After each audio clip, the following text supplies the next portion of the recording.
एक बिहारी 100 पे भारी। इस कहावत को समय समय पर यहाँ के लोगों ने सच साबित कर दिखाया है, तभी तो सबसे ज्यादा आईएएस, IITians यहीं से आते हैं। लेकिन इतना टैलेंट होने के बावजूद यहाँ पर कोई इंडस्ट्री आना ही नहीं चाहती। इस सज्जन को क्या तकलीफ है भाई, क्या तकलीफ है इनको? इस पर सीएम नीतीश का कहना है कि बिहार एक लैंड लॉक्ड एरिया है, जहाँ पोर्ट न होने की वजह से मेजर इंडस्ट्री इस स्टेट से दूर भागती है। लेकिन ये स्टेटमेंट नीतीश कुमार का एकदम गलत है। इस प्रकार की बचकाना बातें किसी के गले नहीं उतरती, लोग मजाक उड़ाते हैं। क्योंकि अगर हम हिस्ट्री को उठाकर देख ले तब बिहार इतना गरीब नहीं था। और इसके अलावा राजस्थान, पंजाब और हरियाणा जैसे और भी स्टेट है जो लैंड लॉक्ड होने के बावजूद कंपनीज की पहली पसंद है। तो फिर क्या है इसकी सच्चाई और क्यों बिहार में इंडस्ट्रीज नहीं आती, आइए जानते हैं इस वीडियो में। अब दोस्तों, ये बात तो सच है कि किसी इंडस्ट्री के पास पोर्ट मौजूद होना इसके लिए काफी बेनिफिशियल होता है, क्योंकि उससे उन्हें बेटर ट्रांसपोर्ट फैसिलिटी मिलती है, जिससे अगर उन्हें अपने प्रोडक्ट्स एक्सपोर्ट या इंपोर्ट करवाने होते हैं तो मरीन रूट्स के जरिए करवा सकते हैं, वो भी काफी कम पैसों में। लेकिन इसके अपोजिट ऐसी भी कुछ इंडस्ट्रीज हैं जो अपने आप को ऐसी जगह पर स्टेब्लिश कर रही हैं जो कि पोर्ट्स की फैसिलिटीज से कोसों दूर है। एग्जाम्पल के लिए राजस्थान,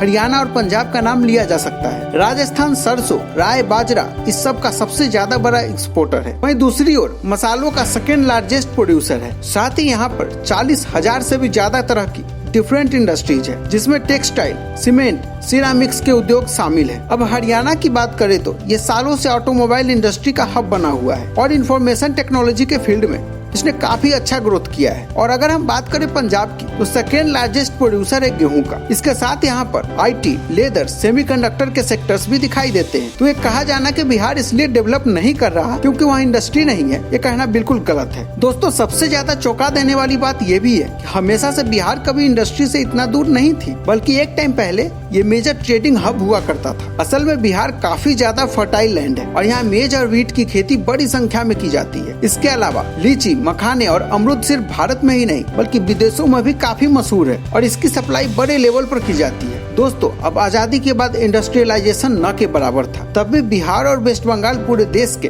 इंडस्ट्रियलिस्ट स्पोर्ट बने थे। दोस्तों, ऐसा इसलिए था क्योंकि वहाँ बड़ी मात्रा में मिनरल्स मौजूद थे, इसलिए माइंस इसके करीब ही लोकेट होना चाहती थी ताकि रॉ मटेरियल्स के ट्रांसपोर्टेशन में उनका ज्यादा टाइम और पैसे वेस्ट न हो। अब दोस्तों, जैसे ये इंडस्ट्रीज सब बिहार की तरफ जा रही थी तब उस समय के प्रधानमंत्री पंडित जवाहरलाल नेहरू ने 1952 में फ्रेट इक्वलाइजेशन पॉलिसी लेकर आए और जो प्रोडक्ट्स बल्क में सप्लाई होते थे उस पर सब्सिडी प्रोवाइड करने लग गए। अब हुआ ये कि जो कंपनीज रॉ मटेरियल के लिए बिहार में जाती थी उनको अब आने की जरूरत नहीं पड़ रही थी। इसके अलावा जो इंडस्ट्रीज ऑलरेडी स्टेब्लिश थी वो खराब पॉलिसी और दूसरे कई प्रॉब्लम की वजह से बंद हो गई। इस तरह जो बिहार की इमेज जो ब्रिटिश कॉलोनियल टाइम और उससे पहले थी वो खराब होते चली गई। लेकिन इसके बाद भी ऐसे बहुत से स्टेट है जहाँ पर इंडस्ट्रियलाइजेशन हुआ जो कि डेवलपमेंट के मामले में काफी पीछे थे। दोस्तों, फिर ऐसा क्या हुआ कि बिहार में डेवलपमेंट देखने को नहीं मिला? असल में इसके पीछे कई रीजंस है और सबसे पहला कारण है दोस्तों, अगर किसी कंपनी को बिहार में एस्टेब्लिश होना है तो उसे एक बड़े एरिया की जरूरत पड़ेगी, पर ऐसा कुछ बिहार में करना इतना आसान नहीं है क्योंकि बिहार का आधे से ज्यादा लैंड काफी फर्टाइल है, जिसकी वजह से 56% लैंड पर यहाँ खेती होती है और यहाँ की 80% पॉपुलेशन खेती ही करती है, जिसकी वजह से ये दो प्रॉब्लम्स आती है। पहला कि यहाँ के लोग खेती पर ही निर्भर है, इसलिए अपने हाथों से जमीन इतनी आसानी से वो नहीं बेचते। दूसरा, यहाँ पर लोगों के पास जमीन के छोटे छोटे टुकड़े होते हैं, जिस वजह से अगर कोई कंपनी यहाँ आकर जमीनें खरीद भी ले तो उसे एक दो नहीं बल्कि बहुत से लोगों से बात करके ये जमीन हासिल करनी पड़ती है। बिहार कुछ साल पहले चीनी और चावल का बहुत बड़ा प्रोड्यूसर था, लेकिन आज इस स्टेट के 3000 राइस मिल्स में से 2000 मिल बंद हो चुके हैं और कुछ इसी तरह से 35 शुगर मिल्स में से 18 बंद हो चुके हैं।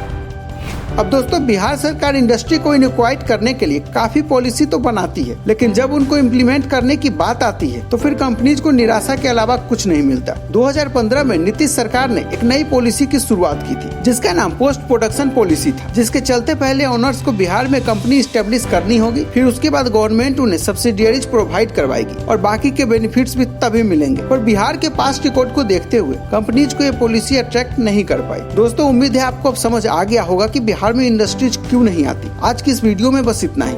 वीडियो पसंद आया हो तो इसे लाइक और शेयर करना ना भूले।